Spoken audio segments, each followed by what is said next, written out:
अच्छा, तो अब एक और बड़ा टॉपिक लेकर चलते हैं। कुछ टॉपिक्स इसके अंदर चैप्टर में बड़े हैं, थ्योरेटिकल हैं, डेरिवेशन का इतना काम नहीं है, लेकिन जाहिर है कि उसकी सारी नॉलेज होनी चाहिए हमारे पास।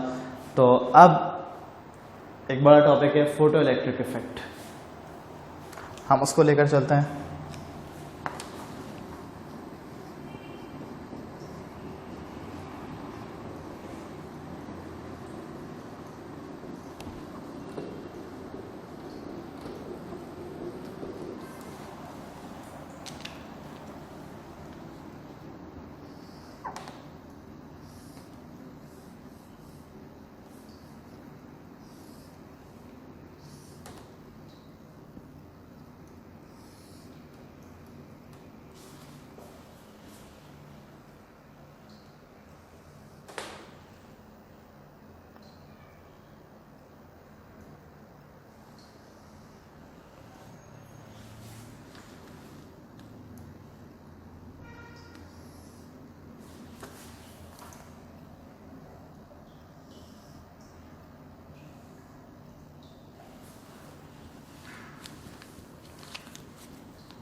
अच्छा भाई, फोटो इलेक्ट्रिक इफेक्ट, मैं आपको एक बात क्लियर कर दूं फोटो इलेक्ट्रिक इफेक्ट के हवाले से। अच्छा, अगेन टॉपिक बहुत बड़ा है, कोशिश करूंगा कट डाउन करने की, काम की बातें करूं सिर्फ। कुछ चीज़ें अगर आप लोगों को नहीं भी समझ आती हैं, लेकिन अगर आप याद कर ले तो आपका काम हो जाएगा। ज़ाहिर है कि कॉन्सेप्ट जो भी बनाने थे आपने सेकेंड ईयर में बनाने थे, आज मैं कॉन्सेप्ट को रिवाइज करके रीबिल्ड करूंगा। लेकिन अगर कॉन्सेप्ट बिल्कुल ही नहीं है, पढ़ा ही नहीं है, बिल्कुल याद ही नहीं है क्या था ये, कुछ पता ही नहीं है इसके बारे में, तो फिर आपको मुश्किल हो सकती है। क्योंकि जाहिर है कि मैं सेकेंड ईयर की तरह आपने सेकेंड ईयर में जैसे पढ़ा एक एक चीज़ को पूरी तरह नहीं कर सकता, लेकिन मैं कोशिश हमेशा करता हूँ बेटा कि चीज़ों को बिल्कुल बेसिक से लेकर चलूँ, ताकि जिन लोगों को मसाइल है वो हो जाए। मैं यही करूँगा काम। लेकिन अगर मैं इस टॉपिक को सही से समझाने, मतलब पूरा एक एक कॉन्सेप्ट दोबारा बनाने बैठ गया तो बेटा ये पूरा लेक्चर क्या, ये पूरा लेक्चर भी कम पड़ जाएगा इसके लिए। तो काम की बातों के ऊपर फोकस करेंगे। सबसे पहली बात यह कि ये एक्सपेरिमेंट परफॉर्म किसने किया था? ये एक्सपेरिमेंट परफॉर्म किया था हर्ट्ज ने। कब किया था? 1887 में, जहां तक मुझे याद है। तारीख आगे पीछे हो सकती है, देख लिएगा बुक से। क्यों किया था? चाहते क्या थे? एक्सपेरिमेंट परफॉर्म करने का मकसद क्या था? मकसद ये था कि लाइट को स्टडी कर सके। क्या मतलब? यहां से लाइट को कैसे स्टडी किया? असल में हमें ये बात पता है कि हम जब किसी एटम को एनर्जी देते हैं तो उसके इलेक्ट्रॉन्स एनर्जी एब्जॉर्ब करके हायर ऑर्बिट में जाते हैं। केमिस्ट्री ये बात बताती है कि एक आयनाइजेशन पोटेंशियल होता है कि वो मिनिमम अमाउंट ऑफ एनर्जी जब हम किसी भी एटम को देते हैं तो वो इलेक्ट्रॉन उसके ऑर्बिट से बाहर निकल जाता है। ठीक है, तो जितनी ज़्यादा एनर्जी होगी उतनी ज़्यादा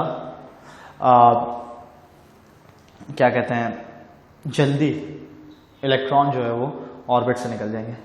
तो सबसे पहली चीज़ क्या ऑब्जर्व करनी थी यहाँ पे कि हम जब एक अल्ट्रा वायलेट सोर्स से लाइट देंगे, ये एक मेटल प्लेट है दो, एक को नेगेटिव प्लेट ऑफ बैटरी से कनेक्ट कर दिया है, एक को पॉजिटिव प्लेट ऑफ बैटरी से, और एक माइक्रो एमीटर लगा दिया है कि अगर बहुत स्मॉल अमाउंट ऑफ करंट भी डिटेक्ट हो मिले तो वो ये फौरन डिटेक्ट कर ले।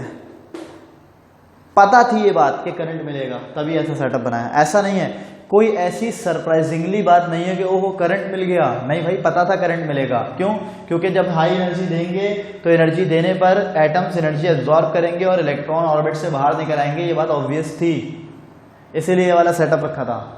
जो चीज़ें सरप्राइजिंगली यहाँ मिली, जो झटके इनको मिले कि भाई क्या सोचा था और क्या हो गया, उन्हें क्या से क्या हो गए देखते देखते, बिल्कुल वही वाली कहानी है। तो भाई ये एक्सपेक्टेशन इनकी कुछ और थी, करंट निकलेगा ये पता था, करंट मिलेगा ये बात फिक्स है, लेकिन किस तरह मिलने वाला है उसमें थोड़ी तब्दीली आ गई थी। जो ये सोच रहे थे उसमें फर्क आ गया था। अब वो क्या मसला था, इन्होंने क्या किया, इन्होंने एक लाइट लगाई, लाइट के थ्रू एनर्जी दी और फिर वेट करने लगे। किस बात का वेट कर रहे थे कि एनर्जी मिलती रहेगी, डिफरेंट वेव फ्रंट्स, लाइट का मैंने हाइगन प्रिंसिपल पढ़ाया था, वेव फ्रंट्स की फॉर्म में आती है। एक वेव फ्रंट आएगा एनर्जी देगा, दूसरा वेव फ्रंट आएगा इलेक्ट्रॉन को और एनर्जी देगा, तीसरा वेव फ्रंट आएगा, चौथा वेव फ्रंट आएगा, पांचवा वेव फ्रंट आएगा। ये वेव फ्रंट्स आके मुसलसल एनर्जी देंगे और एक वक्त आएगा इलेक्ट्रॉन ऑर्बिट से बाहर निकल जाएगा। अब ये इंतजार करे जाएं, लेकिन ये हुआ नहीं। फिर इन्होंने बल्ब चेंज किया, इन्होंने और हाई इंटेंसिटी वाला बल्ब लगाया। जब ज़्यादा इंटेंसिटी वाला बल्ब लगाया तो फिर उन्होंने जब हाई इंटेंसिटी वाला बल्ब लगा के जब इसको लाइट दी तो अगेन इंतज़ार किया, लेकिन ऐसा नहीं हुआ। फिर उन्होंने और हाई इंटेंसिटी वाला लगाया, फिर भी ऐसा नहीं हुआ। देखो, इंटेंसिटी बढ़ाने का मतलब है कि भाई लेट सपोज आपके पास 50 वाट का बल्ब था, आपने 100 वाट का लगा दिया, 200 वाट का लगा दिया, आप इंटेंसिटी बढ़ा रहे हो, सही है। अच्छा, इन्होंने क्या किया, फिर इनको कोई रिजल्ट नहीं मिला। जो ये सोच रहे थे करंट मिलना बंद हो गया। इन्होंने क्या किया, इन्होंने अब एक मैंने मिस्टेक की बोलने में, बल्ब बेसिकली इंटेंसिटी बढ़ाने का मतलब है कि बल्ब नंबर ऑफ बल्ब्स बढ़ाना, sorry my mistake, number of bulbs को बढ़ाना। पहले एक बल्ब लगा हुआ था, वैसा ही एक और बल्ब लगा दिया, 2 बल्ब लगा दिए, बोला भाई ज़्यादा एनर्जी मिलेगी तो इलेक्ट्रॉन बाहर आ जाएगा। फिर 10 बल्ब लगा दिए, 10 बल्ब लगाने पर इन्होंने सोचा कि भाई अब तो बहुत ज़्यादा एनर्जी मिल गई, अब इलेक्ट्रॉन बाहर आएंगे। 100 बल्ब लगा दे लेकिन इलेक्ट्रॉन बाहर नहीं आए। तो भाई अब क्या करें, जब बिल्कुल थक हार गए तो बोला बल्ब को चेंज करते हैं। मैंने उल्टा बोल दिया था, मैं दोबारा बोल रहा हूँ, बल्ब अभी चेंज नहीं किया था। इंटेंसिटी बढ़ाने का मतलब है नंबर ऑफ बल्ब्स को बढ़ाना, ताकि उसी पर्टिकुलर वेवलेंथ के बल्ब और ज़्यादा बढ़ा देना, ताकि ये सोचना था कि भाई इंटेंसिटी बढ़ेगी तो एनर्जी बढ़ेगी, लेकिन ऐसा नहीं हो रहा था। फिर क्या किया, फिर बल्ब चेंज किया, किसी दूसरी फ्रीक्वेंसी का बल्ब लगाया। जब किसी दूसरी फ्रीक्वेंसी का बल्ब लगाया, फिर उसके थ्रू लाइट दी, फिर सोचा करंट मिलेगा, नहीं मिला। फिर वैसे 4 बल्ब लगा दिए, 4 बल्ब लगाए तब भी नहीं मिला, 10 बल्ब लगाए तब भी नहीं मिला। क्या करें, यानी लेट सपोज किसी एक फ्रीक्वेंसी के बल्ब लगाए थे, इंटेंसिटी बढ़ाते रहे, कोई एनर्जी नहीं मिली। फिर किसी दूसरी फ्रीक्वेंसी का बल्ब लगाया, एग्जाम्पल लेते हैं कि पहले फ्रीक्वेंसी 30 हर्ट्ज थी,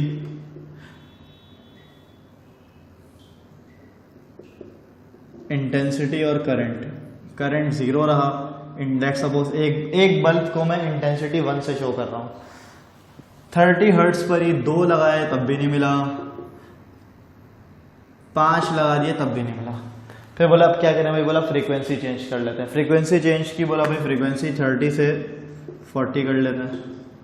एक बल्ब लगा दिया, नहीं मिला करंट, 2 बल्ब लगा दिए, नहीं मिला करंट, 5 बल्ब लगा दिया, नहीं मिला करंट। फिर बोला एक काम करते हैं, फिर 41 किया, 42 किया, 43, 47, 48, 49 पे नहीं मिला। लेट सपोज इन्होंने 50 का, ये एक्सपेरिमेंटल वैल्यूज नहीं है, ये मैं अपनी मर्जी से समझाने के लिए वैल्यूज लिख रहा हूं बस। एकदम से इन्होंने जब लगाया 50 हर्ट्ज और एक बल्ब लगाया तो थोड़ा सा करंट मिल गया। क्या मतलब ये कि पहले वो जितने भी बल्ब बढ़ा देते नहीं हो रहा था, फ्रीक्वेंसी बढ़ा देते नहीं हुआ, एक खास फ्रीक्वेंसी पर पहुंचे, उस फ्रीक्वेंसी पे पहुंचते ही सिर्फ एक बल्ब लगाया था और करंट फौरन मिल गया। पहली बात फौरन मिला, यानी नॉर्मली करंट कैसे मिलता है, मैंने क्या बताया था, एक वेव फ्रंट आएगा एनर्जी देगा, दूसरा वेव फ्रंट आएगा एनर्जी देगा, तीसरा वेव फ्रंट आएगा एनर्जी देगा, एनर्जी मिलती जाएगी, इलेक्ट्रॉन बाहर आएगा। तो थोड़ा टाइम लगना चाहिए था, ऐसा नहीं हो रहा था शुरू में, टाइम लगा रहे थे तब भी नहीं, लेकिन जैसे ही एक खास फ्रीक्वेंसी पर पहुंचे, उस फ्रीक्वेंसी पर पहुंचते ही एक बल्ब लगाया, जैसे ही ऑन किया करंट मिल गया। तो इनका पहला फेलियर, पहले दो फेलियर हो चुके हैं। एक तो उनको जब फेलियर की बात बाद में करेंगे, एक चीज इनको समझ में आ गई कि भाई ये खास फ्रीक्वेंसी है, उस खास फ्रीक्वेंसी को जब तक मैं प्रोवाइड नहीं कर रहा मुझे करंट नहीं मिल रहा। यानी यहाँ पर हमारे केस में 50 है, 50 से कम जितनी भी फ्रीक्वेंसी की सब पे करंट क्या है, 0 है। अब फ्रीक्वेंसी बढ़ाने, अब फ्रीक्वेंसी मिल गई, इसी फ्रीक्वेंसी पे 2 बल्ब लगाए करंट बढ़ गया, और इसी फ्रीक्वेंसी पे 3 बल्ब लगाए करंट और बढ़ गया, एक मैक्सिमम वैल्यू तक बढ़ा, फिर बढ़ना बंद हो गया, फिर फ्रीक्वेंसी और बढ़ाई, फिर करंट और बढ़ गया, फिर इंटेंसिटी बढ़ाई, करंट और बढ़ गया। यानी कहने का मतलब क्या है कि एक खास फ्रीक्वेंसी थी, उस फ्रीक्वेंसी से पहले इलेक्ट्रॉन बाहर नहीं आ रहे थे। अब जब बाहर आ गए तो जब मैं इंटेंसिटी बढ़ा रहा हूं तो करंट भी बढ़ रहा है, एक हद तक बढ़ता है, फिर मैं फ्रीक्वेंसी और बढ़ाता हूं, फिर करंट और बढ़ता है थोड़ा सा, फिर मैं इंटेंसिटी बढ़ाता हूं तो करंट और बढ़ता है। यानी इंटेंसिटी के बढ़ाने से करंट बढ़ रहा है, लेकिन उससे पहले रिक्वायरमेंट क्या है, एक मिनिमम फ्रीक्वेंसी चाहिए जिसको मैं प्रोवाइड करूंगा तो इलेक्ट्रॉन बाहर आएंगे, अदरवाइज इलेक्ट्रॉन बाहर नहीं आने वाले। तो ये ऑब्जर्वेशन थी, ये सारी चीजें लोग ऑब्जर्व कर रहे थे।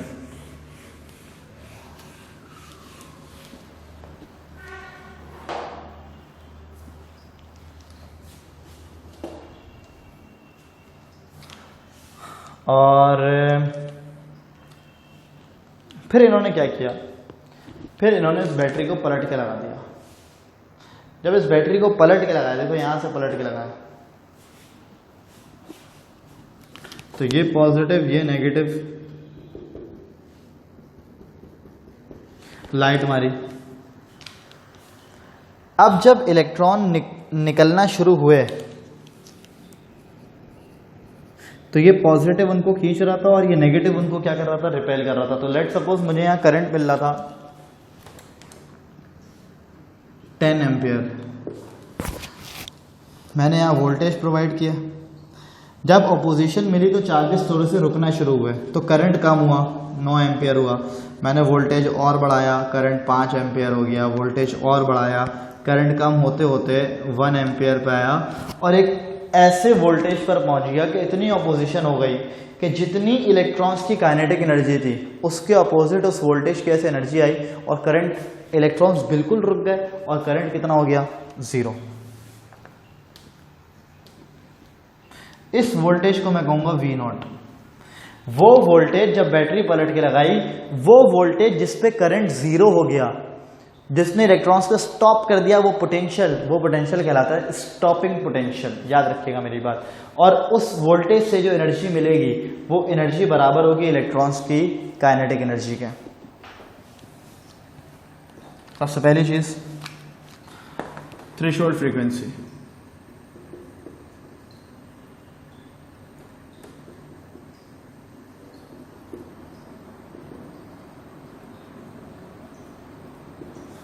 थ्रेशोल्ड फ्रीक्वेंसी है न्यू नॉट। ये वी नॉट नहीं है, ये न्यू नॉट है, फ्रीक्वेंसी के नीचे नॉट लगाया हुआ है। वो मिनिमम फ्रीक्वेंसी जो मैंने प्रोवाइड की तो इलेक्ट्रॉन्स बाहर आए, उससे कम फ्रीक्वेंसी प्रोवाइड करता तो इलेक्ट्रॉन्स बाहर नहीं आते हैं। थ्रेशोल्ड फ्रीक्वेंसी वो मिनिमम फ्रीक्वेंसी जो मैंने प्रोवाइड की तो इलेक्ट्रॉन बाहर आए, अगर उससे कम फ्रीक्वेंसी होती तो इलेक्ट्रॉन्स कभी बाहर नहीं आते हैं।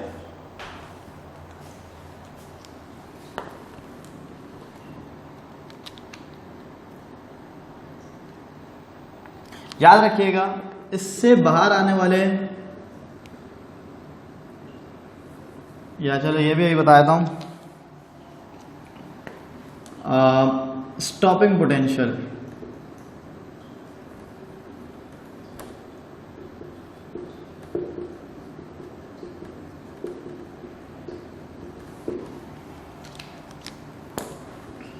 V नॉट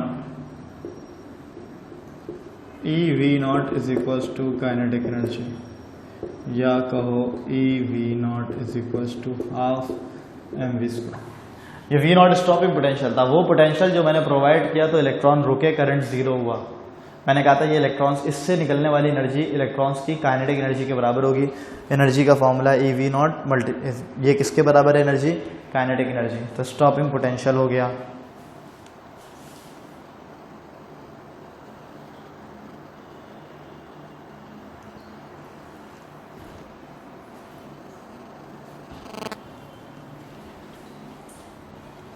अब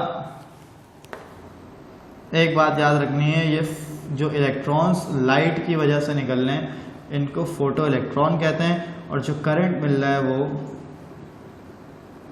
फोटो करंट कहलाता है। और एक होता है सैचुरेशन करंट।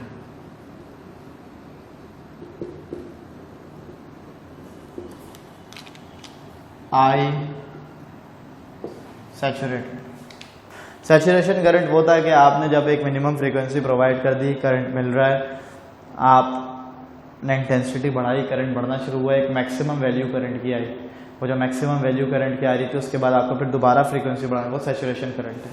फिर आप फ्रीक्वेंसी बढ़ाते हो, करंट फिर बढ़ जाता है, फिर आप इंटेंसिटी बढ़ाते हो, करंट बढ़ता है एक मैक्सिमम वैल्यू तक आता है, फिर बढ़ना बंद हो जाता है, फिर आप अगेन फ्रीक्वेंसी और बढ़ाते हो, करंट फिर बढ़ जाता है।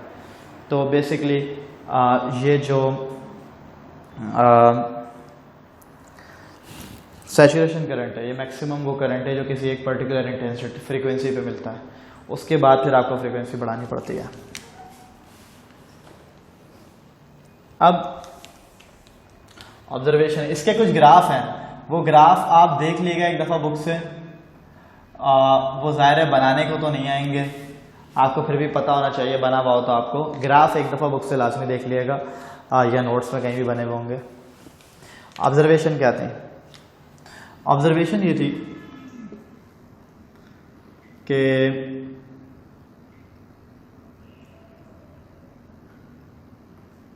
काइनेटिक एनर्जी डायरेक्टली प्रोपोर्शनल थी फ्रीक्वेंसी के। पहली बात ये याद रखिएगा, इलेक्ट्रॉन्स की काइनेटिक एनर्जी किस तरह बढ़ रही थी? जब हम फ्रीक्वेंसी बढ़ा रहे हैं तो इलेक्ट्रॉन्स की काइनेटिक एनर्जी बढ़ी है। मैं समझाता, लेकिन समझा भी दूं तो अभी टाइम ज़ाया होगा।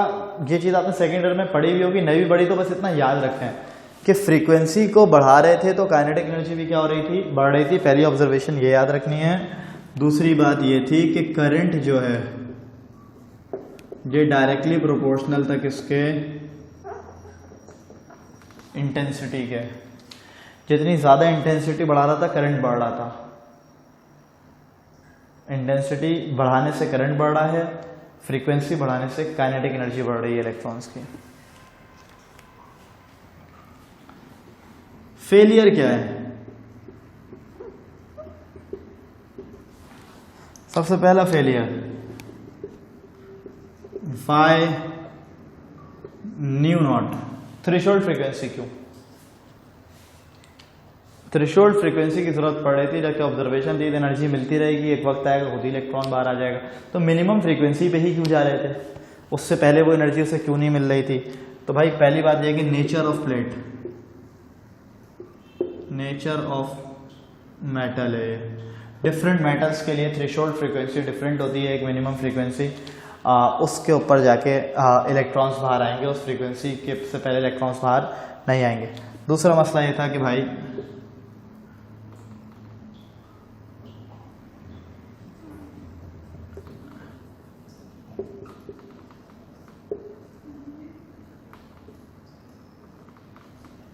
टाइम लॉक क्यों नहीं है? यानी आपको मैंने बताया था ना कि वेव फ्रंट्स आएंगे, एनर्जी देंगे, इलेक्ट्रॉन बाहर आएंगे, तो टाइम लगना चाहिए। लेकिन एक पर्टिकुलर फ्रीक्वेंसी पे पहुंचते ही फौरन करंट मिल रहा था, टाइम नहीं लग रहा था। तो ऐसा क्यों नहीं हो रहा था? ये एक फेलियर था। तो इस तरह से फेलियर था। अच्छा, एक था फेलियर, वो ये कि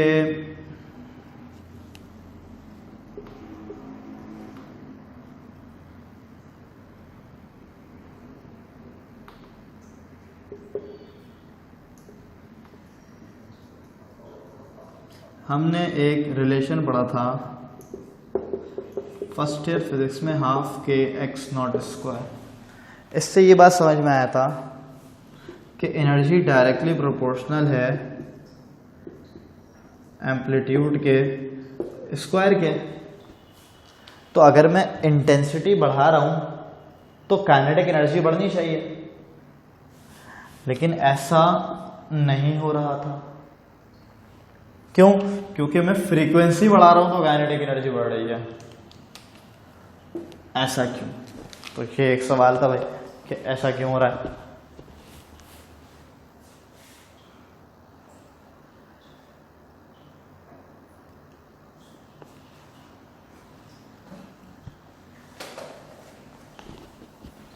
अब इसकी एक्सप्लेनेशन किसने दी थी? इसकी एक्सप्लेनेशन दी थी आइंस्टाइन ने।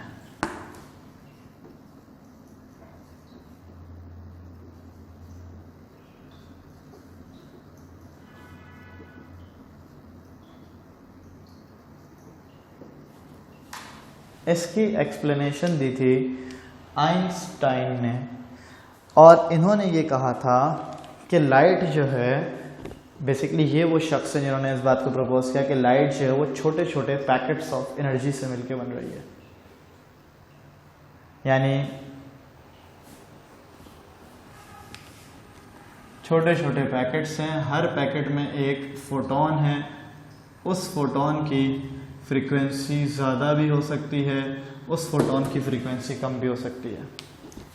यानी अगर मेरे पास एक लाइट है जिसकी फ्रीक्वेंसी है 30 हर्ट्ज, तो इस लाइट में डिफरेंट पैकेट्स ऑफ एनर्जी हैं, पर हर पैकेट के पास कितनी फ्रीक्वेंसी का फोटोन है? 30 हर्ट्ज का। इसी तरह अगर मेरे पास 50 हर्ट्ज की फ्रीक्वेंसी का इलेक्ट्रॉन फोटोन लाइट 50 हर्ट्ज की फ्रीक्वेंसी की लाइट है, तो उसमें जितने भी पैकेट्स ऑफ एनर्जी हैं, फोटॉन्स हैं, हर एक की फ्रीक्वेंसी कितनी होगी? कितनी होगी फ्रीक्वेंसी? 50 हर्ट्ज होगी। यानी डिफरेंट पैकेट्स ऑफ एनर्जी हैं, किसी एक फ्रीक्वेंसी की आप लाइट देते हो तो हर पैकेट की उतनी ही फ्रीक्वेंसी होती है। अब हुआ क्या? मेटल सरफेस पे इलेक्ट्रॉन्स हैं, आपने लाइट मारी, 30 हर्ट्ज वाले जब पैकेट्स आ रहे थे, याद रखिएगा एक इलेक्ट्रॉन एक पैकेट ऑफ एनर्जी एब्जॉर्ब कर सकता है।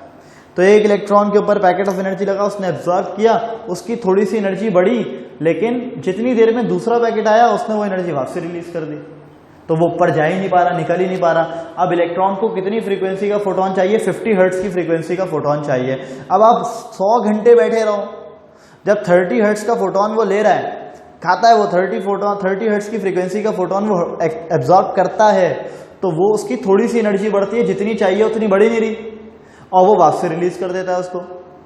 लेकिन जैसे ही आप 50 हर्ट्ज का देते हो, अब लेट्स सपोज 50 हर्ट्ज वो फ्रीक्वेंसी है जिस पे इलेक्ट्रॉन बाहर निकलेगा, तो अगर आपने 50 दी तो एकदम से 50 मिला, 50 एब्जॉर्ब करते ही इलेक्ट्रॉन बाहर आ गया, अब थोड़ी वापसी अंदर जाएगा, बाहर आ गया तो करंट मिलना शुरू हो जाएगा। तो इसका वो जो मिनिमम फ्रीक्वेंसी थी ना, वो क्या मसला था? मसला था कि लाइट डिफरेंट पैकेट्स से बन रही है और फोटोन इलेक्ट्रॉन्स को वो फोटोन एब्जॉर्ब करने हैं, तो वो उतनी एनर्जी का फोटोन मिलेगा तो वो एब्जॉर्ब करके बाहर आएगा उस फ्रीक्वेंसी का, अदरवाइज वो बाहर नहीं आने वाला, क्योंकि फ्रीक्वेंसी कम है, हर फ्रीक्वेंसी पे कुछ ना कुछ एनर्जी होती है। प्लैंक ने जो कहा था वो क्या कहा था कि बॉडी चंक्स में पैकेट्स में लाइट रिलीज कर रही है, जबकि असली में आइंस्टाइन ने क्या बताया कि लाइट खुद पैकेट्स हैं, एनर्जी के छोटे छोटे पैकेट्स हैं। और हमने वो फॉर्मूला ही पढ़ा था E = h न्यू, कि हर फ्रीक्वेंसी पर लाइट की कुछ ना कुछ क्या होगी? एनर्जी होगी। हर फ्रीक्वेंसी पर लाइट की कुछ ना कुछ क्या होगी? एनर्जी होगी। तो जब ये चीज़ हमने पढ़ी हुई है तो हमें पता है कि भाई एक मिनिमम एनर्जी चाहिए होगी इलेक्ट्रॉन को, आयोनाइजेशन पोटेंशियल जो एब्जॉर्ब करके बाहर आएगा इलेक्ट्रॉन। अब वो एनर्जी कैसे मिलेगी, तो उस पर्टिकुलर फ्रीक्वेंसी जिस पे वो एनर्जी मिलेगी उसका फोटोन देना पड़ेगा। तो एक चीज़ और इंट्रोड्यूस हो गई,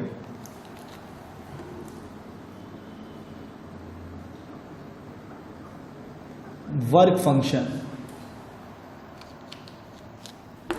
वर्क फंक्शन कहलाता है फाई नॉट, ये होता है एच न्यू नॉट, और न्यू नॉट आपको पता है क्या थी, थ्रेशोल्ड फ्रीक्वेंसी।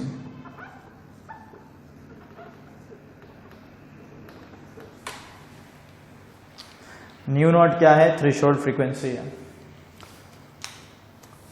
देखो हर लाइट के अंदर पैकेट्स ऑफ एनर्जी हैं, पैकेट्स की कुछ फ्रीक्वेंसी है फोटोन की, उस फ्रीक्वेंसी को जब पुट करता हूं तो एनर्जी मिलती है। तो वो मिनिमम फ्रीक्वेंसी जिस पे इलेक्ट्रॉन बाहर आएगा वो थ्रेशोल्ड फ्रीक्वेंसी है। उस फ्रीक्वेंसी की जो भी एनर्जी मिलेगी वो क्या है, वर्क फंक्शन है। यानी वो मिनिमम फ्रीक्वेंसी जिस पे इलेक्ट्रॉन बाहर आएगा थ्रेशोल्ड फ्रीक्वेंसी, वो मिनिमम फ्रीक्वेंसी जिस पे, वो मिनिमम एनर्जी जिस पे इलेक्ट्रॉन बाहर आएगा वो वर्क फंक्शन।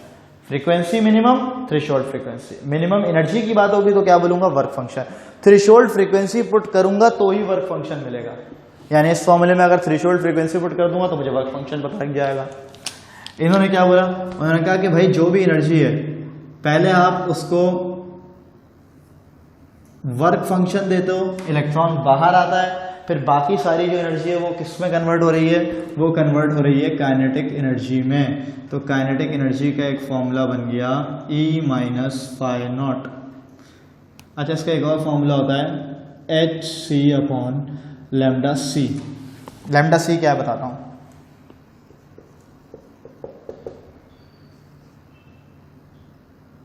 इसी तरह E का फॉर्मूला भी होता है HC अपॉन लैम्डा, याद रखना है।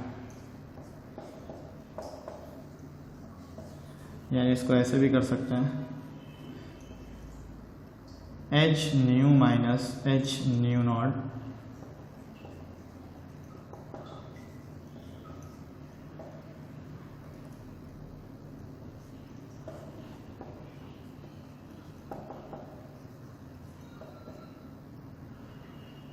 न्यू C अपॉन लैम्डा होता है।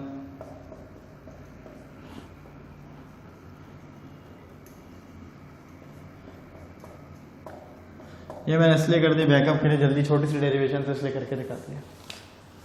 देखो बेटा, H प्लैंक्स कांस्टेंट है, C स्पीड ऑफ लाइट है, न्यू नॉट थ्रेशोल्ड फ्रीक्वेंसी है। न्यू जो भी फ्रीक्वेंसी की आप लाइट पास कर रहे हो वो है, जो लाइट आपने दी है वो फ्रीक्वेंसी की है कुछ, मिनिमम उसको कितनी चाहिए थी वो थ्रेशोल्ड फ्रीक्वेंसी है। लैम्डा C कहलाता है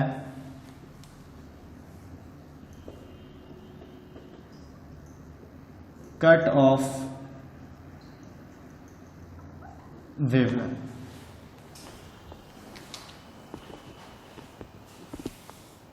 भाई वो मिनिमम फ्रीक्वेंसी, भाई हर फ्रीक्वेंसी की कुछ ना कुछ वेवलेंथ होती है। इसकी वेवलेंथ, फ्रीक्वेंसी ज़्यादा होती है वेवलेंथ कम होती है, फ्रीक्वेंसी कम होती है वेवलेंथ ज़्यादा होती है। तो मिनिमम फ्रीक्वेंसी जिस पे इलेक्ट्रॉन बाहर आएगा वो थ्रेशोल्ड फ्रीक्वेंसी है। उस फ्रीक्वेंसी की जो फोटोन है उसकी कुछ वेवलेंथ होगी, वो वेवलेंथ कहलाती है कट ऑफ वेवलेंथ। वो अब फ्रीक्वेंसी और वेवलेंथ आपस में एक दूसरे के रेसिप्रोकल है ना, तो अगर फ्रीक्वेंसी मिनिमम है तो मैं कहूँगा वो मैक्सिमम वेवलेंथ जिस पे इलेक्ट्रॉन बाहर आएंगे। उससे ज़्यादा वेवलेंथ की लाइट होगी तो इलेक्ट्रॉन बाहर नहीं आएंगे, उससे कम वेवलेंथ की लाइट होगी तो इलेक्ट्रॉन बाहर आएंगे।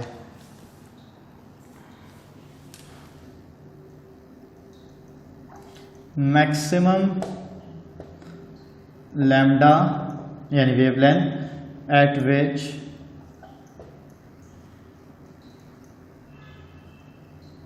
इलेक्ट्रॉन्स विल इजेक्ट, वो मैक्सिमम वेवलेंथ जिस पे इलेक्ट्रॉन्स बाहर आएंगे वो कट ऑफ वेवलेंथ है। वो मिनिमम फ्रीक्वेंसी जिस पे इलेक्ट्रॉन बाहर आएंगे वो थ्रेशोल्ड फ्रीक्वेंसी है।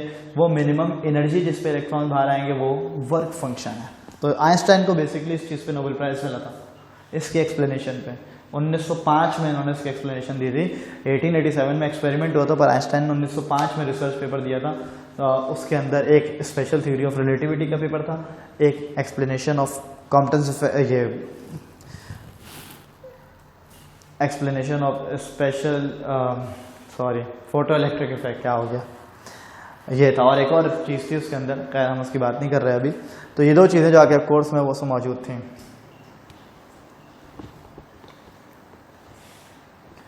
तो इसको कॉपी करें, ग्राफ लाजमी देख लिएगा बुक से। बाकी रीडिंग बहुत ज़रूरी है बुक की, मैंने पहले भी कहा था, अभी भी कह रहा हूँ।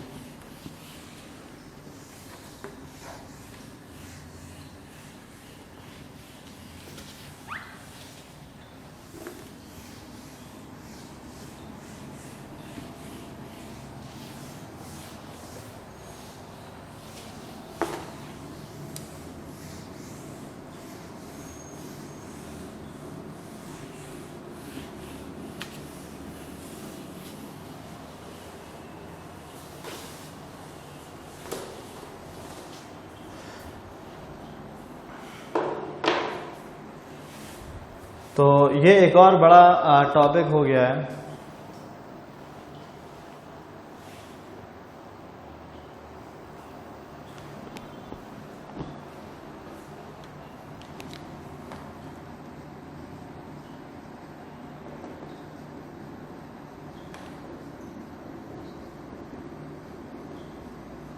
मोमेंटम ऑफ फोटोन देख लेते हैं। आपको पता है कि E is equals to M C square ये है, और E is equals to H nu, ये प्लैंक्स, ये थ्योरी ऑफ रिलेटिविटी है प्लैंक्स का। इन दोनों को अगर कंपेयर कराऊं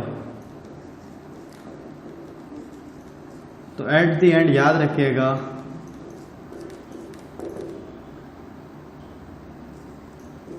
ये दो फॉर्मूले बनते हैं एट द एंड। मैंने शुरुआत थोड़ी सी बता दी है। C स्पीड ऑफ लाइट है, H प्लैंक्स कांस्टेंट है, न्यू फ्रीक्वेंसी है, लैम्डा वेवलेंथ है। किसी भी फोटोन की अगर मुझे मोमेंटम मालूम करनी है तो उसके फॉर्मूले हैं। तो ये आपको पता है, चाहे न्यूमेरिकल्स में यूज़ होंगे ये। और इसके अलावा एक होता है कॉम्पटन्स इफेक्ट,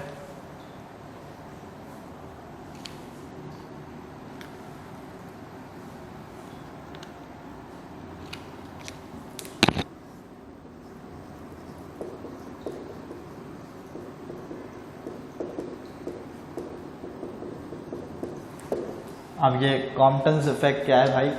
तो ये कॉम्पटन्स इफेक्ट जो है कॉम्पटन्स आपने ही दिया था ये। अच्छा, एक और बात मैं आपको बता दूं, फोटो इलेक्ट्रिक इफेक्ट से एक और बात सामने आई है, पार्टिकल नेचर ऑफ लाइट। कैसे पता लगी? पार्टिकल्स कैसे होते हैं? छोटे छोटे एटम्स होते हैं ना। लाइट भी किस तरह बनी हुई है? छोटे छोटे पैकेट्स से। तो जो छोटे छोटे पैकेट्स ऑफ एनर्जी हैं, इनकी रिजेंबलेंस किससे आ रही है? एटम्स से आ रही है। और ये अगर पूरी एनर्जी, अगर ये पैकेट्स ऑफ एनर्जी नहीं होते, यानी ये एटम्स से रिजेंबलेंस नहीं आती, तो वेव होती, तो वो एब्जॉर्ब कर करके वेव फ्रंट वाला कॉन्सेप्ट सही होता है इनके ऊपर। तो यहाँ पे जो कॉन्सेप्ट मिल रहा था वो कौन सा मिल रहा था? पैकेट्स ऑफ एनर्जी वाला, जो कि एटम्स से रिजेंबल कर रहा था। तो फोटो इलेक्ट्रिक इफेक्ट कौन सी नेचर बता रहा है लाइट की? पार्टिकल नेचर बता रहा है, ये बात याद रखिएगा। इवन ये जो कॉम्पटन्स इफेक्ट है ये भी लाइट की पार्टिकल नेचर है। ये एक इलेक्ट्रॉन है बेटा, इसको मैं लिख रहा हूं टारगेट इलेक्ट्रॉन।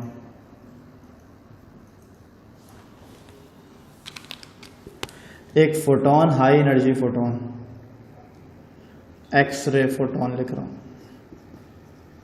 एक हाई एनर्जी फोटोन को, इसका नाम लिख देता हूं इंसिडेंट फोटोन। इनिशियली एक इलेक्ट्रॉन पे मैंने एक फोटोन को स्ट्राइक कराया।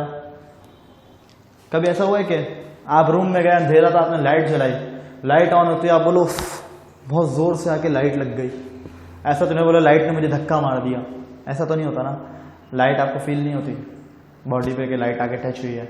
लेकिन यहाँ क्या हुआ? यहाँ हुआ कि जैसे ही एक फोटोन को हाई एनर्जी इलेक्ट्रॉन के ऊपर मारा, उसने इलेक्ट्रॉन को जाके धक्का मारा, और धक्के के नतीजे में क्या हुआ कि इलेक्ट्रॉन एक तरफ चला गया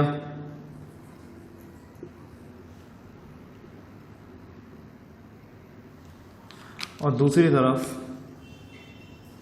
फोटॉन चला गया, तो ये कहलाएगा स्कैटर्ड फोटॉन।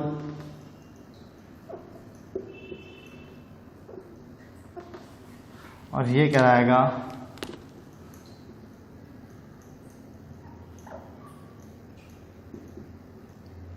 Required electron. अब आप गौर करो कि इसकी वेवलेंथ कम है जबकि इसकी वेवलेंथ ज़्यादा है। वेवलेंथ ज़्यादा होने का मतलब है एनर्जी कम, इसका मतलब इसकी एनर्जी ज़्यादा थी, इसकी एनर्जी कम है। तो हुआ क्या? तो हुआ ये कि जब ये फोटोन आके स्ट्राइक किया तो फोटोन ने अपनी कुछ एनर्जी इलेक्ट्रॉन को ट्रांसफर की, उस एनर्जी से इलेक्ट्रॉन मूव करके गया, और क्योंकि फोटोन ने एनर्जी दी उसकी एनर्जी कम हो गई तो उसकी वेवलेंथ बढ़ गई, तो वो दूसरी तरफ निकल गया। तो अगेन कोलिजन है। कोलिजन किसकी प्रॉपर्टी थी? पार्टिकल की। कौन कर रहा है यहाँ पे? लाइट कर रही है। किसकी तरह बिहेव कर रही है? यानी पार्टिकल की तरह बिहेव कर रही है। तो ये इसका लाइन ऑफ इम्पैक्ट है।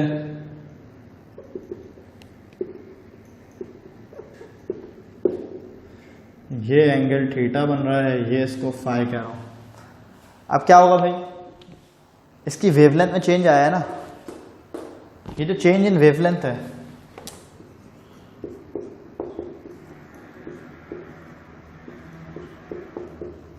उसका फॉर्मूला चाहिए बस।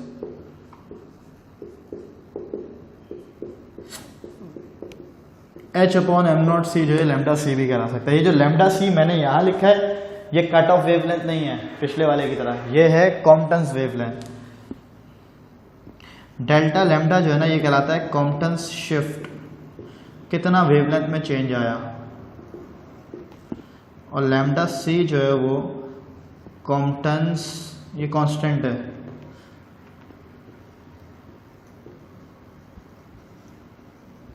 वेवलेंथ है, इसकी वैल्यू होती है 2.426 एक्सपोनेंट -12 मीटर। याद रखिएगा बेटा कांस्टेंट है। इससे रिलेटेड न्यूमेरिकल्स बहुत ही आसान बन सकते हैं कि भाई आप एंगल दे दिया, बोला कॉम्पटन्स शिफ्ट बता दो, कॉम्पटन्स शिफ्ट दे दिया, बोला एंगल बता दो। लैम्डा सी तो फिक्स है, H/m0c को मैंने यहाँ लैम्डा सी लिख दिया, इसकी वैल्यू है, तो H/m0c आपको यूज़ नहीं करना है। अच्छा, अब दूसरा सवाल क्या बन सकता है? फ्रैक्शनल चेंज इन वेवलेंथ की परसेंटेज ले सकते हैं। तो फ्रैक्शनल चेंज की परसेंटेज, तो चेंज की जो परसेंटेज होती है उसका फॉर्मूला होता है जो भी चेंज है उसको इनिशियल से डिवाइड करो, मल्टीप्लाई कर दो 100 से। तो बुक का न्यूमेरिकल है, आपको फ्रैक्शनल चेंज दिया हुआ है, आपसे बोला है इनिशियल वेवलेंथ बता दो और एंगल दिया हुआ है, तो आप एंगल से डेल्टा लैम्डा निकाल लोगे, वो पुट करोगे, ये आपको दिया हुआ है, इनिशियल वेवलेंथ पता लग जाएगी। या आपसे फ्रैक्शनल चेंज ही पूछ लेंगे, इनिशियल वेवलेंथ दे देंगे और एंगल दे देंगे, एंगल के थ्रू आप डेल्टा लैम्डा निकालोगे और फिर लैम्डा 1 पुट करोगे और आपको फ्रैक्शनल चेंज की परसेंटेज मिल जाएगी। तो इस तरह के सवाल इसमें आ सकते हैं, इससे ज़्यादा कुछ नहीं कर सकते। तो ये इसकी कहानी है।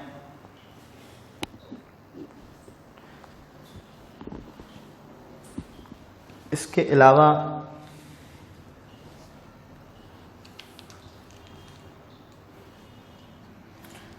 एक टॉपिक है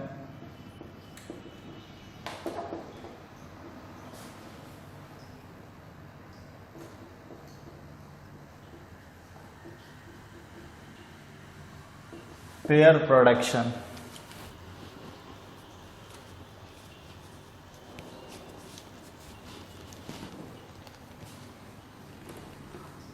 पेयर प्रोडक्शन जो है ना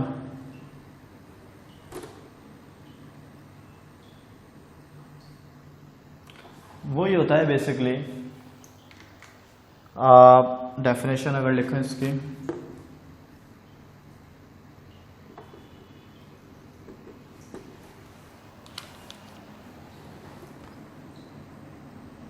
फॉर्मेशन या कन्वर्जन ऑफ, क्या कहूँ यार, फॉर्मेशन ही कह देता हूँ, formation of a pair of electron and positron in the vicinity of heavy nucleus। असल में एक और चीज़ क्या ऑब्जर्व की, पहले ये कॉन्सेप्ट नहीं था कि मास और एनर्जी इंटरकन्वर्टेबल है, पर फिर हमने ऑब्जर्व ये भी कर लिया कि जब हमारे पास एक हैवी न्यूक्लियस था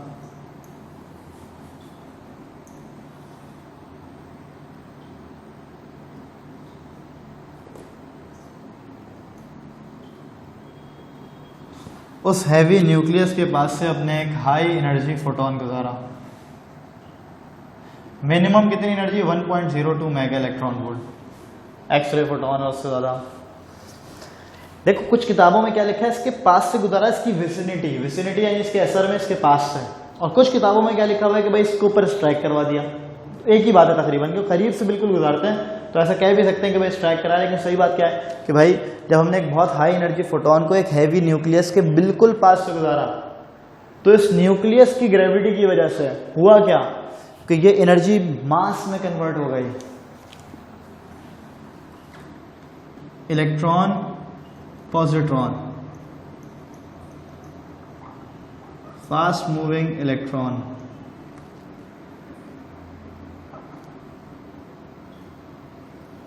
फास्ट मूविंग पॉजिट्रॉन, यानी बिल्कुल वही वाली बात। कुरान मजीद में अल्लाह ताला ने फरमाया हमने हर चीज़ जोड़े में बनाई है, मर्द औरत, आसमान ज़मीन, आग पानी, यानी हर चीज़ का कोई ना कोई क्या है पेयर मौजूद है। वैसे ही मैटर का भी क्या है पेयर होता है, पार्टिकल एंटी पार्टिकल, यानी इलेक्ट्रॉन नेगेटिव होता है ना, इलेक्ट्रॉन का एक पॉजिटिव इलेक्ट्रॉन भी मौजूद है, उसको हम पॉजिट्रॉन कहते हैं। चार्ज दोनों का मैग्नीट्यूड सेम है, मास सेम होगा दोनों का, पोलैरिटी अपोजिट है, एक इलेक्ट्रॉन नेगेटिव है एक पॉजिटिव है, यानी वो जो प्रोटॉन है वो अलग चीज है। मैं क्या कर रहा हूं, पॉजिट्रॉन, एक इलेक्ट्रॉन और एक पॉजिट्रॉन। तो एक हैवी न्यूक्लियस को गुजारा, एक हैवी न्यूक्लियस के पास से एक हाई एनर्जी फोटोन गुजारा, वो फोटोन मैटर में कन्वर्ट हो गया। और मैटर किस तरह बना, अपोजिट एक दूसरे का, मैटर और एंटी मैटर। इलेक्ट्रॉन और पॉजिट्रॉन के ऊपर हमने ऑब्जर्व किया क्योंकि ये बहुत ज्यादा हाई एनर्जी है। इलेक्ट्रॉन और पॉजिट्रॉन का मास बहुत कम होता है। प्रोटॉन और एंटी प्रोटॉन भी होते हैं पर बने क्यों नहीं आते, क्योंकि उसके लिए बहुत ज्यादा एनर्जी चाहिए। लैब में जो चीज देख पाए वो ये देख पाए, तो ये बात याद रखिएगा। अब इसका फॉर्मूला याद रखिएगा कि भाई जो भी एनर्जी है एच न्यू वो बराबर होती है 2m0c² plus kinetic energy of electron plus kinetic energy of positron. बस इस सवाल पे डिपेंड करता है आपसे क्या पूछा जाएगा, आपको क्या डेटा दिया जाता है और क्या चीज़ पूछी जाती है। हो सकता है kinetic energy of electron and positron पूछ लें और बाकी चीज़ें देते हैं, तो ये डिपेंड करता है। तो ये बात याद रखिएगा, इसको कॉपी करें।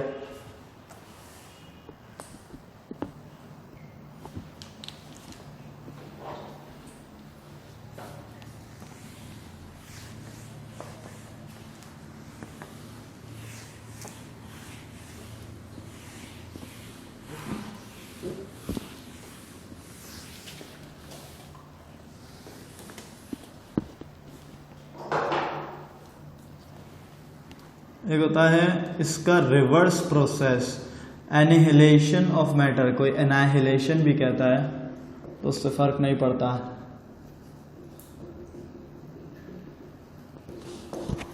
अब एनाहिलेशन ऑफ मैटर या एनिहिलेशन ऑफ मैटर क्या है, इसका रिवर्स प्रोसेस है।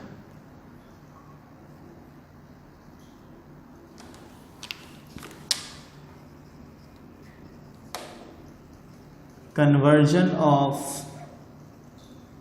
मैटर इनटू एनर्जी, मास का एनर्जी में कन्वर्ट हो जाना। यानी किया क्या, किया ये कि जब एक इलेक्ट्रॉन और एक पॉजिट्रॉन को वापस मिलाया तो दो फोटोन वापसी में, दो फोटोन। अब एनर्जी कितनी होगी, इसकी 0.51 मेगा इलेक्ट्रॉन वोल्ट, इसकी 0.51 mega electron volt. 0.51 plus 0.51 will be 1.02 mega electron volt. यानी एनर्जी का मास में कन्वर्ट होना, पेयर प्रोडक्शन, मास को एनर्जी में कन्वर्ट कर देना, दोनों को मिला देना, पार्टिकल एंटी पार्टिकल को मिला के वापसी एनर्जी बना लेना, एनाहिलेशन ऑफ मैटर, मैटर को एनर्जी में कन्वर्ट कर देना, रिवर्स एक दूसरे का। फॉर्मूले भी सेम है, बस फर्क क्या है, यहाँ पे 2 आ जाएगा क्योंकि 2 फोटॉन है ना।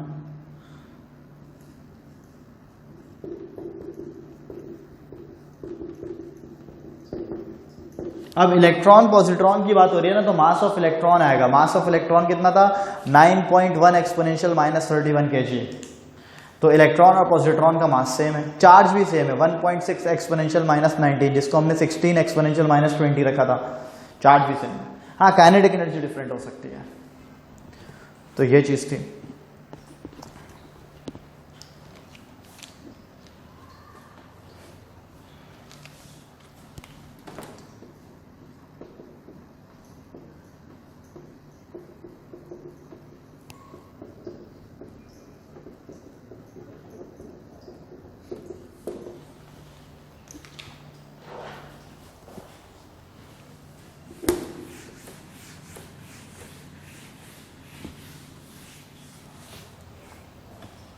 अब डिब्रोगली लिखा हुआ है, पढ़ते इसको डिब्रॉयज हैं। ये जब मैं चैप्टर नंबर 8 में टाइप्स ऑफ वेव पढ़ाया था तब भी मैंने इसका जिक्र किया था कि डिब्रॉय साहब ने एक हाइपोथेसिस दी थी और इन्होंने ये कहा था कि भाई अगर एक वेव यानी लाइट पार्टिकल की तरह बिहेव कर सकती है तो कहीं ना कहीं ऐसा मेथड जरूर होगा कि एक पार्टिकल किसकी तरह बिहेव करे, वेव की तरह। यानी जितने भी मैटर है, जितनी भी पूरी कायनात में मास है, हर एक मास के साथ कोई ना कोई वेव एसोसिएटेड है। यानी मेरे साथ एक वेव है, आपके साथ एक वेव है। तो इसके बाद ये इस नतीजे पे पहुंचे कि जो न्यूक्लियस है, इस न्यूक्लियस के इर्द गिर्द जो इलेक्ट्रॉन है वो ऐसे वेव बनाकर घूम रहा है। यानी इलेक्ट्रॉन है क्या, पार्टिकल, पर बिहेव किसकी तरह करता है, वेव की तरह बिहेव करता है। तो यहां से हमें पता लगी थी वेव नेचर ऑफ पार्टिकल। पहली बात तो ये थी। दूसरी बात ये कि इन्होंने इसकी वेवलेंथ का फॉर्मूला भी बताया। इन्होंने इसकी वेवलेंथ का फॉर्मूला बताया h divided by mv, mass into velocity is momentum, तो h अपॉन p भी लिख सकता है। सही है। तो lambda is equals to h upon mv, mv mass into velocity will be momentum, h Planck's constant है। अब ये हाइपोथेसिस थी, इसको साबित किसने किया, इसको साबित किया दो लोगों ने।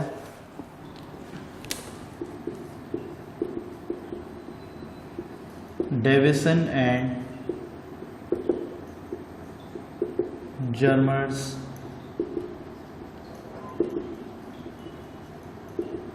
एक्सपेरिमेंट। इन्होंने एक सेटअप जो ऐसा रखा था कि भाई एक समझो कि इस तरह से एक कंपार्टमेंट था,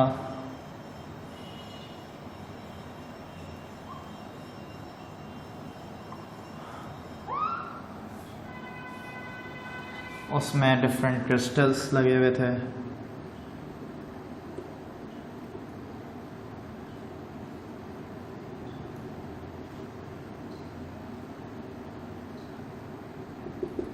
यहाँ एक डिटेक्टर था,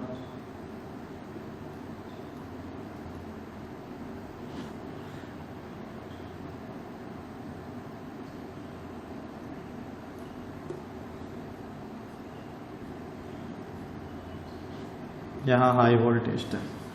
जब बहुत ज़्यादा हाई वोल्टेज प्रोवाइड किए, हाई वोल्टेज देने के नतीजे में थर्मोनिक इमिजन होगी। थर्मोनिक इमिजन, हीट की वजह से इलेक्ट्रॉन का बाहर आना, चैप्टर 14 में आपने पढ़ा होगा चार्ज टू मास रेशो में। यहाँ से इलेक्ट्रॉन की बीम आएगी, वो उससे टकराएगी, टकरा के रिफ्लेक्ट होगी, यहाँ भी, यहाँ भी, यहाँ भी, हर जगह। तो हमने क्या किया, हमने डिटेक्टर रखा, डिटेक्टर से इलेक्ट्रॉन्स को डिटेक्ट किया। अब ये डिफ्रैक्शन हो रही है, यहाँ पे बेसिकली डिफ्रैक्शन होती है। और डिफ्रैक्शन किसकी प्रॉपर्टी थी, diffraction was the property of wave. But यहाँ पे क्या हुआ, यहाँ पे इन क्रिस्टल्स से डिफ्रैक्शन किसकी हुई, इलेक्ट्रॉन्स की। इवन इलेक्ट्रॉन्स जब आपस में डिफ्रैक्ट करके मिले, इन्होंने इंटरफेरेंस की, क्योंकि किसकी तरह बिहेव कर रहे थे, वेव की तरह। और इंटरफेरेंस किसकी प्रॉपर्टी थी, वेव की। तो अब पार्टिकल किसकी तरह बिहेव कर रहा है, वेव की तरह। यहाँ घनचक्करी शुरू हो गई है, कोई किसी की तरह वेव पार्टिकल की तरह बिहेव कर रही है, पार्टिकल वेव की तरह, किसी का दीन ईमान नहीं है। और यही चीज़ हम देख रहे थे, यही हम सारी चीज़ें ऑब्जर्व कर रहे हैं अपनी लाइफ में, ये चल क्या रहा है। तो डिटेक्टर के थ्रू उन्होंने इंटरफेरेंस को ऑब्जर्व किया। ये ब्रैग्स स्पेक्ट्रोमीटर कहलाता है। ये ब्रैग्स कौन है? वही जिनको नोबेल प्राइज मिला था एक्स रे डिफ्रैक्शन। तो अब इन्होंने यहां से क्या किया, जब ये बात साबित हो गई कि भाई इंटरफेरेंस हो रही है, डिफ्रैक्शन हो रही है इलेक्ट्रॉन की, तो इसका मतलब जो डे ब्रॉय ने थ्योरी दी थी, हाइपोथेसिस दी थी, वो सही है। तो इन्होंने इसी फॉर्मूले को फर्दर मॉडिफाई किया और एक फॉर्मूला बनाया h/√2 EVM। यहां जो V है बेटा ये वोल्टेज है, क्योंकि ये जो V है ये वेलोसिटी है। तो ये बात याद रखें, m मास ऑफ इलेक्ट्रॉन है, E चार्ज इलेक्ट्रोस्टैटिक चार्ज है, H वही प्लैंक्स कांस्टेंट। तो डेविसन जर्मर ने को भी नोबेल प्राइज मिला था क्योंकि उन्होंने एक्सपेरिमेंटली इस बात को प्रूव कर दिया था, डे ब्रॉयस हाइपोथेसिस को। लास्ट टॉपिक इस चैप्टर का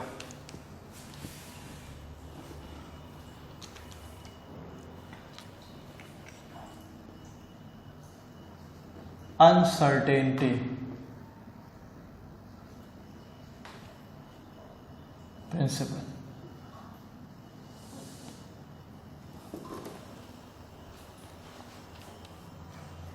किसने दिया था? हाइजेनबर्ग ने।